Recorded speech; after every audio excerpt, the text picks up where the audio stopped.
Vinh chuan hemi setup boring deuh hi khobi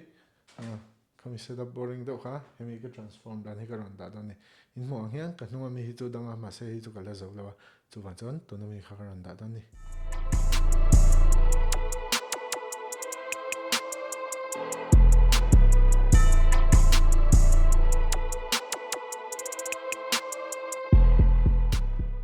video title ang hian budget makeover ani dona chuwang chuanin a peripherals te a setup lampang hi to kan khoi lutuk don lawa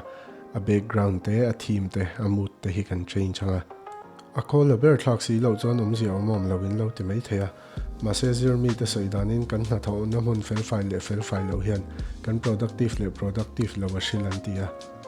tuna pa hian ka productive pui thei ber to ra ka ngai theme in ka thlak don ania video te hi kum tir lampanga ka shoot khania ni komuin tarwait pole tam khop maya in dan tong mi lo thiam sakanga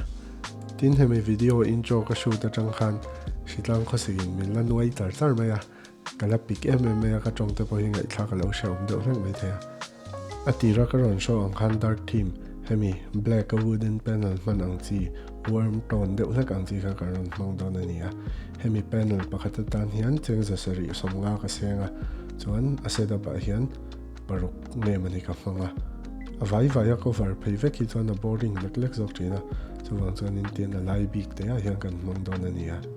kumtira khan Hyderabad a Echiran concert ka kan zuena ai kian lo nei lo adan hemi pet board hi karon hona tian a sir a hian kan da ve mai don ni